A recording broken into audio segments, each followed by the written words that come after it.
ഓം ഹരിശ്രീ ഗണപതയേ നമ. അവിഘ്നമസ്തു. ഓം നമോ ഭഗവതേ വാസുദേവായ. ശ്രീകൃഷ്ണ പരമാത്മനേ നമ. സർവഭക്തമക്കൾക്കും എൻ്റെ വിനിതമായ പ്രണാമം. എല്ലാവർക്കും ശാന്തിയും സമാധാനവും എല്ലാ നന്മകളും ഉണ്ടാകണമെന്ന് പ്രാർത്ഥിക്കുന്നു. ഓം ലോകാ സമസ്ത സുഖിനോ ഭവന്തു. നമ്മൾ നാരായണീയം ഇവിടം വരെ പാരായണം ചെയ്തത് പൂതനാമോക്ഷം ദശകം 40 അതിൻ്റെ 5 വരെ നമ്മൾ ചൊല്ലി. 5-ാം ശ്ലോകത്തിൽ പറയുന്നത് എന്താണ്? പിന്നെ രാക്ഷസവംശത്തിൽ പിറന്ന പൂതന എല്ലാ കുഞ്ഞുങ്ങളെയും അവിടെ എല്ലാം അപ്പോഴപ്പോഴും ജനിച്ച കുഞ്ഞുങ്ങളെ മൊത്തവും കൊന്നൊടുക്കിയിട്ട് അവസാനം അമ്പാടിയിലേക്ക് ചെന്നു. അമ്പാടി ഒരു കുഞ്ഞുണ്ടെന്ന് അറിഞ്ഞല്ലോ, ഒരു ഉണ്ണി പിറന്നെന്ന് എല്ലാവരും അറിഞ്ഞല്ലോ.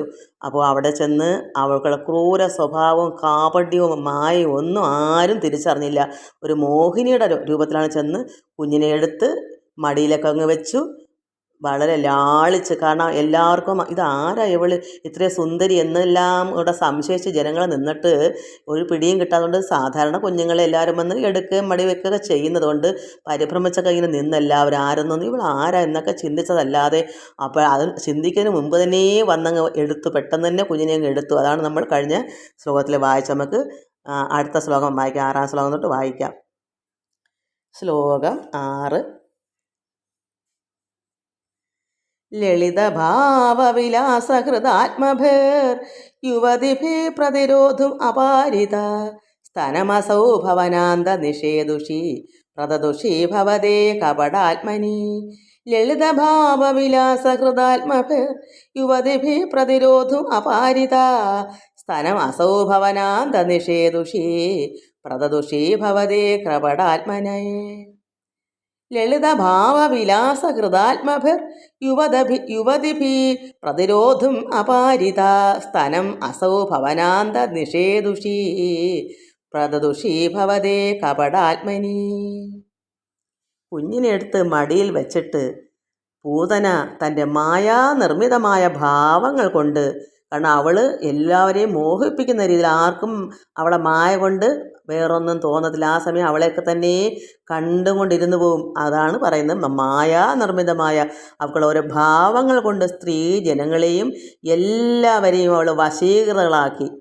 എന്നുവെച്ചാൽ ആർക്കും ഒന്നും പിടികിട്ടാതോ ശ്രദ്ധിക്കാനോ പോകാത്തോണം ഇവളെ സൗന്ദര്യം കണ്ട് എല്ലാവരും മോഹിച്ചങ്ങ് പരിഭ്രമിച്ചങ്ങ് നിൽക്കുക. അങ്ങനെ വശീകൃതകളാക്കിയതിനാൽ ആരാലും തടയപ്പെടാനാകാതെ ഗൃഹത്തിനുള്ളിൽ തന്നെ ഇരുന്ന് നിന്ദ്രവടിക്ക് മൂല തന്നു. ഭഗവാനോട് ഭട്ടതിരിപ്പാട് പറയുന്നു, ഭഗവാനേ, അവൾ ഇങ്ങനെ അവൾക്കുള്ള മായ കൊണ്ട് മറ്റുള്ളവരെയൊക്കെ മോഹിപ്പിച്ചിട്ട് ഭഗവാന് ആ മുറിക്കുള്ളിൽ ഗൃഹത്തിനകത്ത് തന്നെ ഇരുന്ന് ഭഗവാന് മുല തന്നു എന്ന് ഭട്ടതിരിപ്പാട് ഭഗവാനോട് പറയുക. ദൈവമേ നാരായണ, അവിടുന്ന് ഇങ്ങനെയൊക്കെ അവൾ ചെയ്തല്ലോ എന്ന്. അതാണ് ഈ ശ്ലോകത്തിൽ ഭഗവാനോട് പറയുക ഭട്ടതിരിപ്പാട്. ആ പൂതന ഇങ്ങനെ എൻ്റെ ആ ഭഗവാനായിരുന്ന ആ കുഞ്ഞിന് മടിയിലെത്തി മുറിക്കകത്ത് ഗൃഹത്തിനുള്ളിൽ തന്നെ ഇരുന്ന് മുല തന്നല്ലോ, അങ്ങനെയുള്ള ഭഗവാനെ എന്ന് ഈ ഭട്ടതിരിപ്പാട് അത്രമാത്രം ഭഗവാനോട് പറയുക, വർണ്ണിച്ച് പറയുക. നമുക്ക് 7-ാമത്തെ ശ്ലോകം വായിക്കാം. ശ്ലോകം 7. സമധിരുഹ്യ തദംഗം അശങ്കിത ത്വമഥ ബാലകലോപനരോഷിത മഹദിവാമ്രഫലം കുചമണ്ഡലം പ്രതിചൂഷിത ദുർവിഷദൂഷിതം. സമധിരുഹ്യ തദംഗം അശങ്കിത ത്വമഥ ബാലകലോപനരോഷിത മഹദിവാമ്രഫലം കുചമണ്ഡലം പ്രതിചൂഷിത ദുർവിഷദൂഷിതം. അങ്ങനെ അവള് ആരെയും ഒന്നും ചിന്തിപ്പിക്കാത്ത രീതിയിൽ എല്ലാവരും കണ്ടോട് നിൽക്കണം, അതുപോലുള്ള മായ കാണിച്ചിട്ട് ഭഗവാന് മുല തന്നിട്ട് എന്ത് ചെയ്തു? അനന്തരം അതിനുശേഷം നെന്തിരുവടി കുട്ടികളെ കൊല്ലുന്നവളായ അവളിൽ, അപ്പോൾ ആ കുഞ്ഞ് മനസ്സിലറിയാം കുഞ്ഞെന്ത് ചെയ്തു. ഭഗവാൻ നാരായണൻ കുട്ടികളെയൊക്കെ കൊന്നെന്ന് ഭഗവാൻ അറിഞ്ഞിരിക്കുവാണല്ലോ. കുഞ്ഞാണെങ്കിലും ഭഗവാൻ എല്ലാം അറിയാം. അങ്ങനെ കുട്ടികളെ കൊല്ലുന്നവളായ അവളിൽ കോപം പൂണ്ട് കുഞ്ഞിന്. ഭഗവാന് നാരായണന് ഗുരുവായൂരപ്പന് അവൾ കോപം പൂണ്ടിട്ട് ഒരു സംശയവും കൂടാതെ അവളുടെ മടിയിൽ കയറി ഇരുന്ന് ഉഗ്രമായ വിഷം പുരട്ടിയ അവളുടെ മുല വലിച്ചു കുടിച്ചു. കാരണം അതിൽ പാലില്ലെങ്കിൽ എങ്ങനെയാ പാല് കിട്ടാത്ത കുഞ്ഞുങ്ങൾ കിട്ടാത്തത് കൊണ്ട് ഒന്നുകൂടെ വലിച്ച് വലിച്ച് കുടിക്കുക. അതുകൊണ്ട് പൂതനയ്ക്ക് ഒരു സംശയവും തോന്നിയില്ല. അത് അങ്ങനെയാണെന്ന് കരുതും. അതുകൊണ്ട് ഭഗവാൻ ഒരു പിന്നെ സംശയവും അവൾക്ക് തോന്നാത്ത രീതി തന്നെ അവളുടെ വിഷം പുരട്ടിയ അവളുടെ മുല വലിച്ചു കുടിച്ചു. ഭഗവാൻ ഞങ്ങളുടെ നാരായണ. അങ്ങനെ ഭട്ടതിരിപ്പാട് ഭഗവാനോട് പറഞ്ഞ് പ്രാർത്ഥിക്കുക. നമുക്ക് അടുത്ത 8ാമത്തെ ശ്ലോകത്തിൽ എന്താ പറയുന്നേ? ശ്ലോകം 8. അസുഭിരേവ സമം ധയതി ത്വയി സ്തനം അസൗ സ്തനിതോപമ നിസ്വന നിരപതദ് ഭയദായി നിജം വപു പ്രതിഗതാ പ്രവിസാര്യ ഭുജൗ ഉഭൗ. അസുഭിരേവ സമം ധയതി ത്വയി സ്തനം അസൗ സ്തനിതോപമ നിസ്വന നിരപതദ് ഭയദായി നിജം വപു പ്രതിഗതാ പ്രവിസാര്യ ഭുജൗ ഉഭൗ.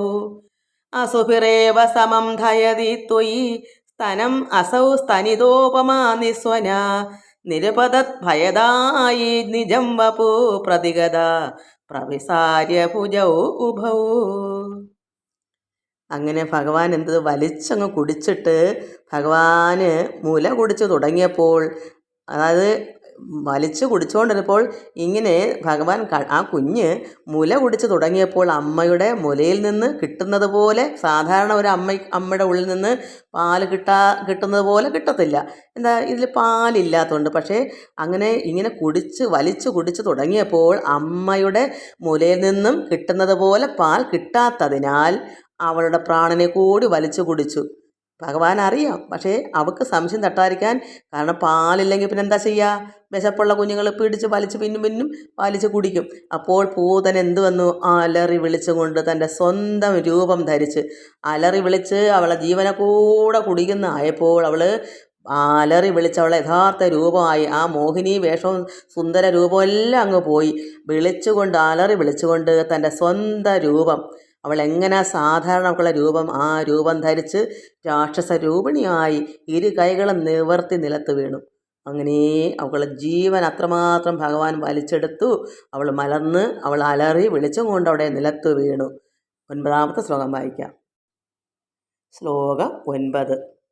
ഭയദഘോഷണ ഭീഷണ വിഗ്രഹ ശ്രവണ ദർശന മോഹിത വല്ലവേ വ്രജപദേ തദുരസ്ഥലലേഖേലനം നനുഭവന്തം അഗൃഹണത ഗോപിക. ഭയദഘോഷണ ഭീഷണ വിഗ്രഹ ശ്രവണ ദർശന മോഹിത വല്ലവേ വ്രജപദേ തദുരസ്ഥലലേഖേലനം നനുഭവന്തം അഗൃഹണത ഗോപിക. ഇവിടെ ഭഗവാനി നാരായണ ഗുരുവായൂരപ്പ, പൂതന ചത്ത് നിലത്ത് വീണപ്പോഴുണ്ടായ ശബ്ദശ്രവണവും, അതായത് അലറി ആ അലർച്ചയും കേട്ട് അവളുടെ ഭയം ജനിപ്പിക്കുന്ന ഉടൽ കണ്ട് ഏവരും പരിഭ്രമിച്ചവശരായി. കാരണം അവൾ ആ അലർക്കം കേട്ടപ്പം എല്ലാവരും അവിടെ ഓടിക്കൂടും. അവിടെ ഉള്ളവരും ഇല്ലാത്തവരൊക്കെ അത്ര ശബ്ദശ്രവണം അത്രമാത്രം വലിയ സൗണ്ട് കേട്ട് ശ്രവിച്ചു. അത് ആ സൗണ്ട് കേട്ടിട്ട് അലർച്ചയും കേട്ട് അവളുടെ ഭയം ജനിപ്പിക്കുന്ന ഉടൽ കണ്ടാലോ, ആ യഥാർത്ഥ രൂപം രാക്ഷസ രൂപമല്ലേ, അത് കണ്ടപ്പോഴോ ഏവരും പരിഭ്രമിച്ചു പോയി. എല്ലാവരും പേടിച്ച് അവശരായി. അത്രമാത്രം ഭയാനകമായ ശരീരവും അതിനൊത്ത ശബ്ദശ്രവണം അതും കേട്ട്, അത്രമാത്രം ഭയങ്കര സൗണ്ടും കേട്ട് അലർച്ചയൊക്കെ കേട്ടപ്പോൾ എല്ലാവരും ഭയന്നു പോയി. അപ്പോഴാണ് അവളുടെ മാറത്ത് കിടന്ന് കളിക്കുന്ന നിന്ദ്രവടിയെ അവർ കണ്ടത്. അവരാദ്യം അതിനകത്ത് അവളുടെ മാറത്തിരുന്ന ആരും കാണുമോ? അവർ ശ്രദ്ധിക്കുന്നത് ഇത്രയും വലിയൊരു പർവ്വതമോ, ഇതെന്തുവാന്ന് പറഞ്ഞിങ്ങനെ ആ അലർച്ചയെല്ലാം കേട്ടപ്പോൾ ഭയന്ന് പേടിച്ചപ്പോൾ നോക്കിയപ്പോൾ എന്തോ ഒരു കുഞ്ഞ് നിന്ദ്രവടി ഭഗവാനാണെന്ന് അവർക്ക് അതാൾക്ക് കാണുന്നവർക്ക് അറിയത്തില്ലല്ലോ. ഒരു കുഞ്ഞ് അവരുടെ മാറത്തിരുന്ന് കളിക്കുന്നു അവർ കണ്ടത്. ഉടനെ തന്നെ ഗോപികമാർ അങ്ങേ ഓടി വന്ന് വാരിയെടുത്തു. കാരണം ഈ പർവ്വതത്തിൻ്റെ മണ്ടേ ഈ പൊടി കുഞ്ഞ് ഇങ്ങനെ ഇരുന്ന് കളിക്കുന്നു, വല്ലതും അറിഞ്ഞോ? ഭഗവാൻ എന്തെങ്കിലും അറിഞ്ഞ ഭാവമുണ്ടോ? ഇത് ഭയങ്കരമായിപ്പോയി ഭഗവാന്.